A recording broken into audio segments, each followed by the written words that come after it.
So our 212 Ghost that we put into the FRP GMB 100 has been phenomenal. It's really like the lazy man's race engine though. You don't really do too much to it, but we can make it better. Not very budget friendly. Regular price is $320. I got it for the 25% off, which I think brought it down to $280, $260, something like that. Still pretty pricey when compared to regular 212, which I have sitting right down here, which can be found for $120 right now. You put a couple parts on there and it's performing about the same as this. But this has been a lot of fun. I do want to upgrade it a little bit though. So today we will be replacing the coil and putting a billet flywheel on there. If you didn't know, the Ghost engines already come with this basically, except for the pipe. It doesn't have an internal governor. It is governed by the coil, limiting it to 6,000 RPMs. That's it. So you get to 6,000 RPMs, which mind you is kind of a lot still, but we have that cast flywheel with the plastic shrouds, which is not safe, even considering 6,000 RPM. So we will be putting more power through this, but before we do that, we're removing the limiter and we're putting a flywheel on there so we don't have our leg blasted apart. Should be pretty simple and easy to do today. Take all of this off. And we can just set that to the side like that. Take our carb off because in the next video we should be replacing this carb as well. I believe this is a 22 millimeter carb that it comes with. We're going to be putting a 24 millimeter carb on. Probably the Mikuni. We'll just set this to the side.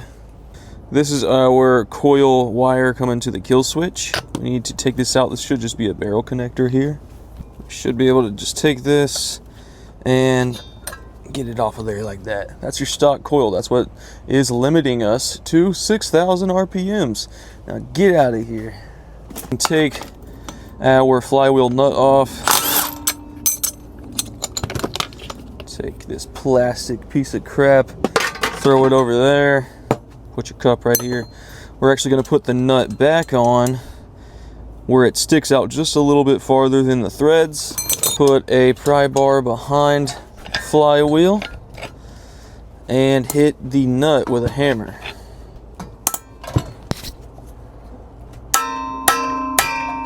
Just like that. Flywheel's off, baby. She's pretty heavy. Not only is the billet flywheel going to be safer and just all around better, it's also going to be a little bit lighter. Let's see how heavy the cast flywheel is with this other little piece of the fan shroud here. Let's get a weight on that. So that looks like 86.6 ounces, and the billet flywheel is going to be 54.3 ounces. That is a significant weight drop. Make sure we get this key out. Set it to the side. Some valve grinding compound.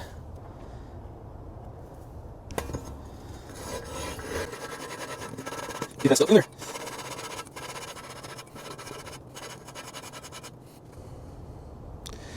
Alright, and it does look like we're pretty even on there now.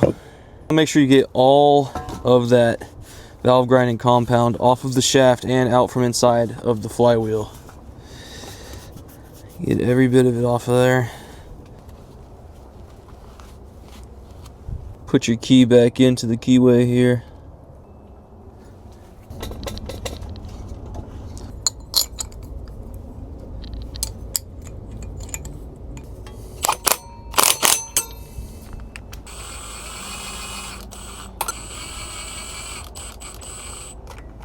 Gap the coil 40 thousandths of an inch away from the flywheel using a feeler gauge between the coil and the magnet. We're going to rotate the flywheel to get this out of there. Now let's just put it all back together.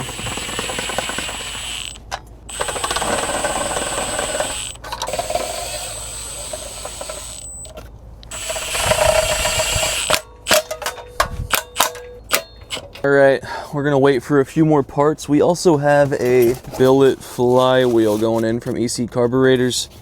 That's going to be going in. We're going to be getting a flat top piston.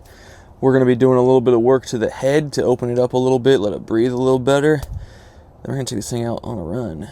But gotta wait for some parts. I'll be back whenever that happens.